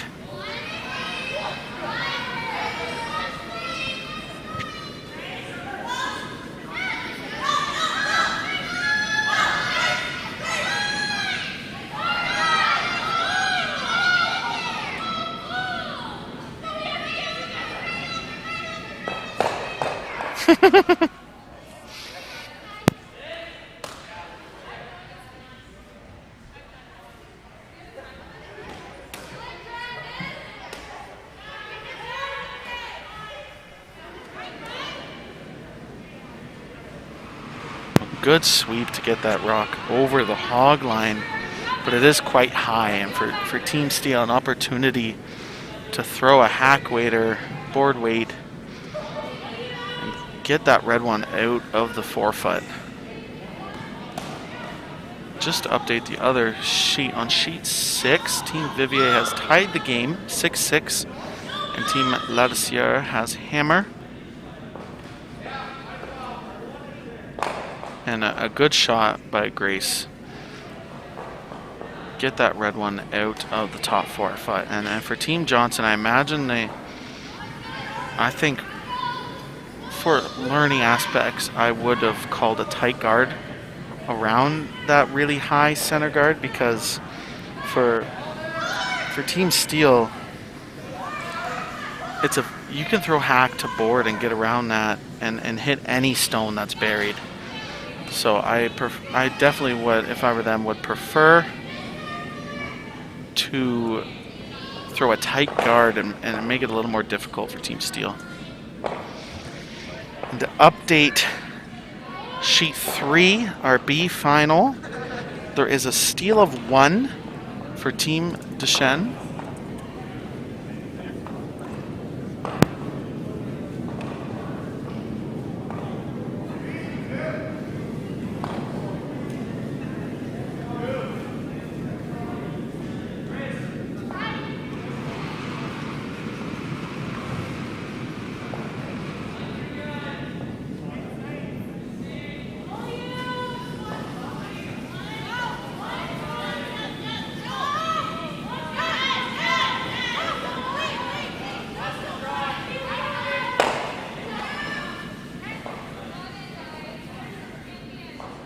With Charlotte's rock sliding back 12, Rachel runs up, makes the team call the peel. And for Julia, try to put a center guard up and at this point probably hope for a miss from Rachel.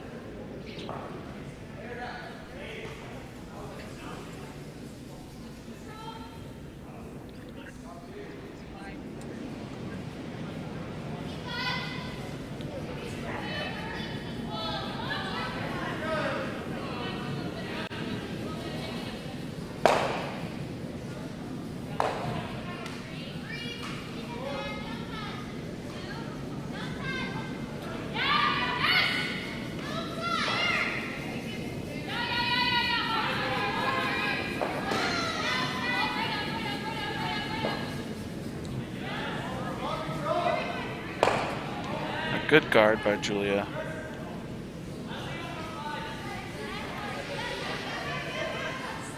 So there is decision for Rachel, because it is a tie game. They can decide to throw the draw to the top 4 foot. A little more aggressive approach, because if you slide deep to the back 4, all of a sudden your scoring area goes from full 12 foot to biting button. And so she has decided, in my opinion, the right decision. Make the peel. For Team Johnson, they're going to have to probably put this biting 8 foot on the edge of the 12. But we'll decide what they decide. We'll see what they decide to do.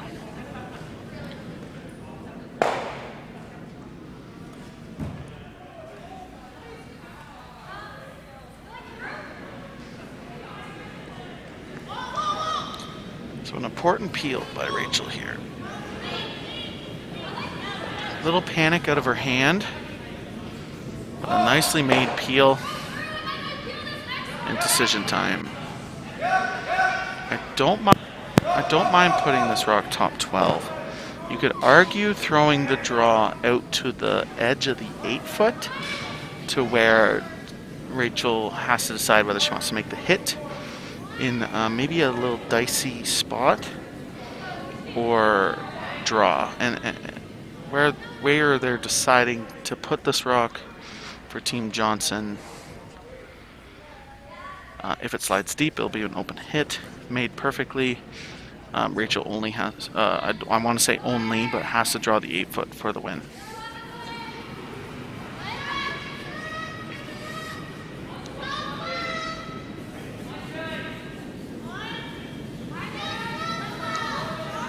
Just for the camera guys at home, if we could get a shot of sheet 3 after this game is done, I'm sure the people at home would like to see it, if possible. If not, we'll just end the stream. No big deal.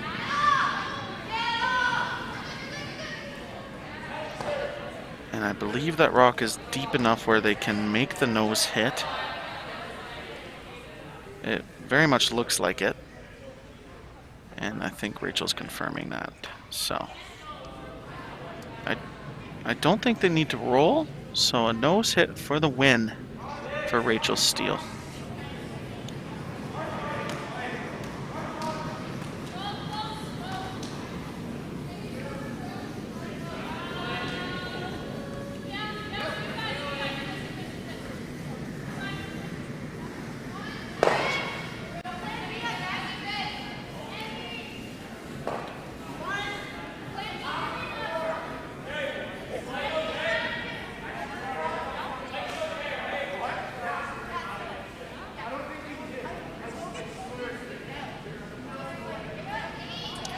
Looks like probably a 10-5, which is control weight.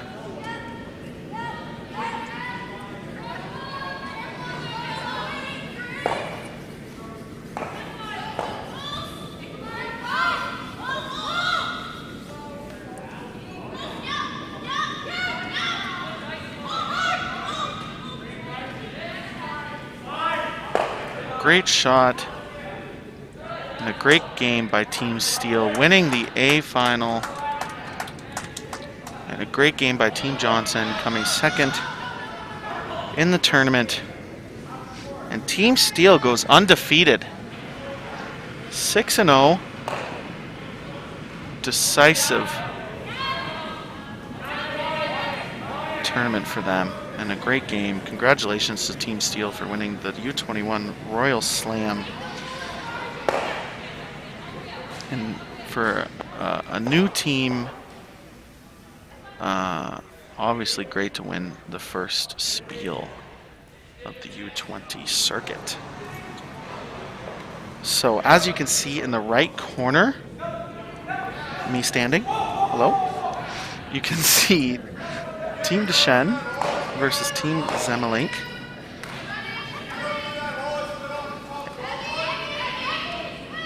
In the extra end, and Team Zemelink has hammer, tied 6-6. Bear with us as the cameras are being moved towards sheet 3.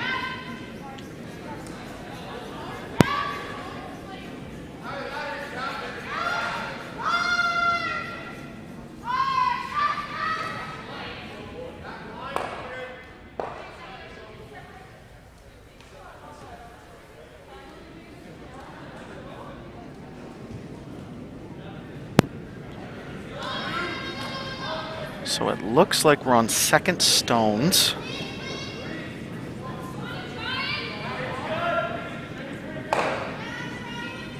And as of right now, it's going to be a guard peel game. Probably until Skip's first.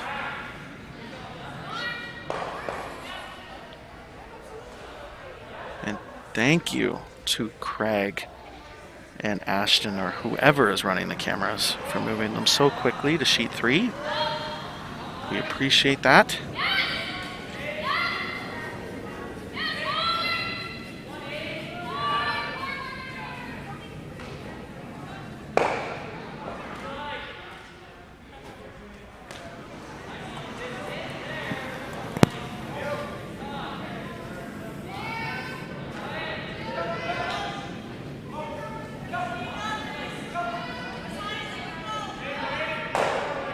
So I imagine for the Vice Stones for Team Deschen, they're probably going to throw 2 guards.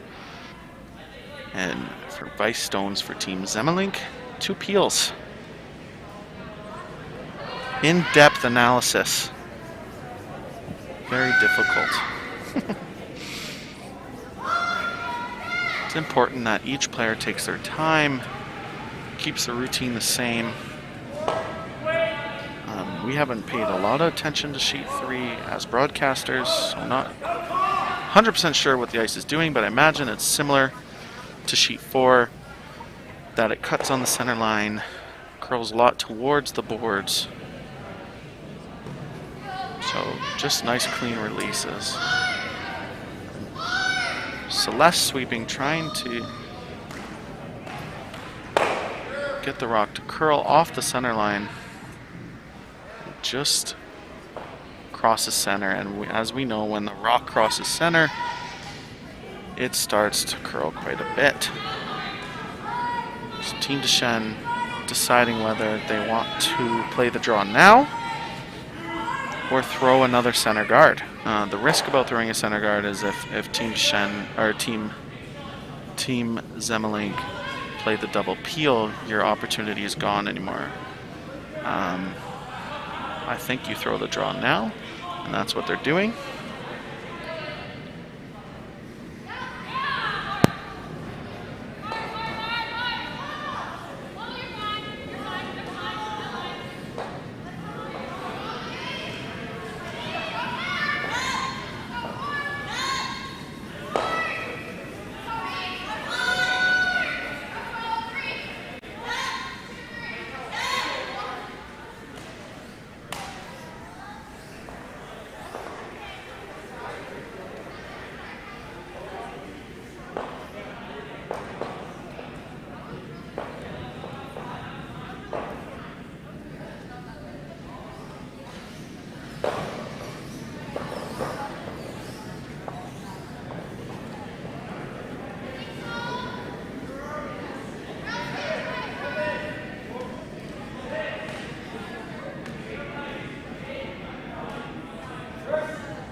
And on sheet 6, a comeback victory for Team Ladouceur, winning 7-6 after 8 ends. So the last women's draw is Team Zemmelink versus Team Deschênes in this extra end.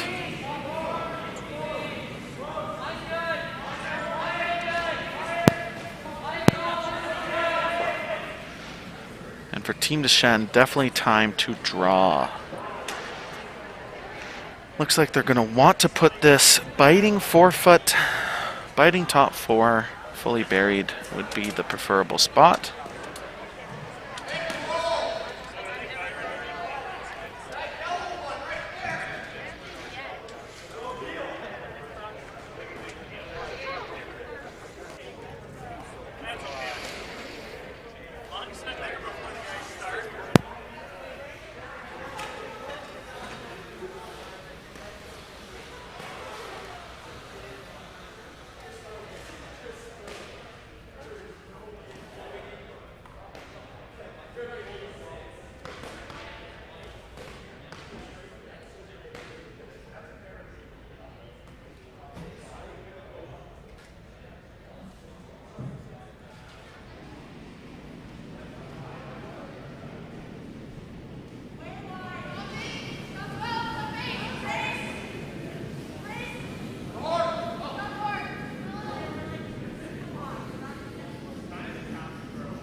A nice draw from Team Deschênes. It looks like Zemmelink has about half the stone. It's hard to tell by the angles. Looking behind the rock, it looks like they have almost half of the rock. So it looks like a board weight hit and roll. A really good shot would be sticking around in the 4-foot, really cutting that scoring area down. And really sensitive as it will dive off that center line. A big sweep by Celeste to get it by this guard. A very nice line call by Emily Madaw.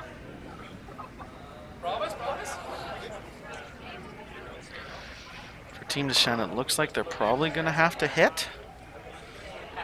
I think their best shot would be nosing. It does give Team Zemmelink the same shot, but I don't think they'll be able to get to the inside of the stone. And it's going to be hard to draw to a place where they can be shot stone. So we'll see what they decide.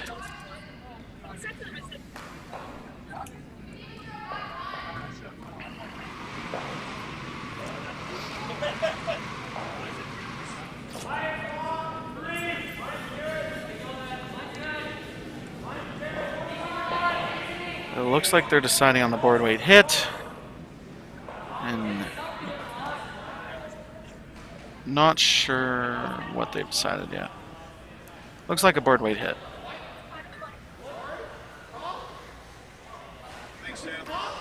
No problem.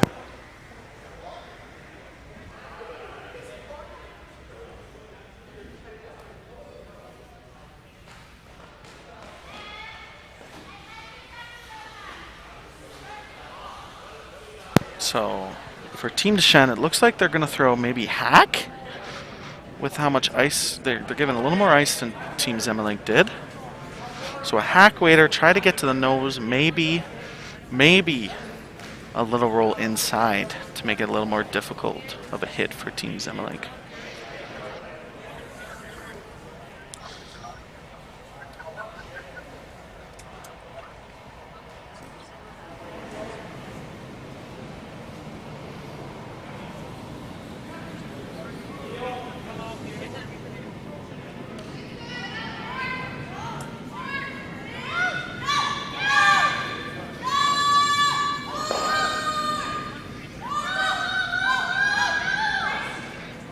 Grace trying to make the rock curl to get to nose. And unfortunately rolls to the open. And it will be an open hit for the win for Tori Zemmelink.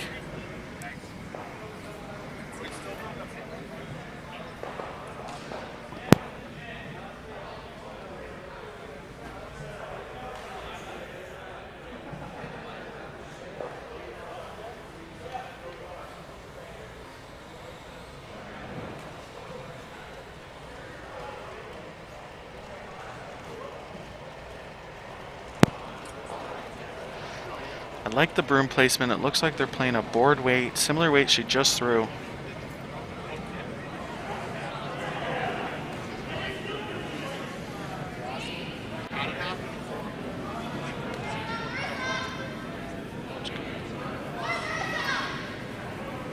Big sweep, trying to cross the center.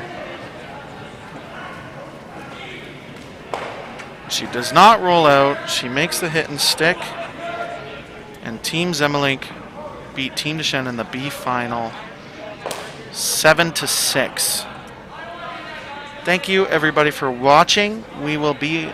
Our last draw is our men's A final, and it will be on in roughly 20 minutes. Thanks to Craig and Ashton for moving the cameras over. I would ask you to move them back to sheet 5, as that is where our A-side event will be. Thank you guys.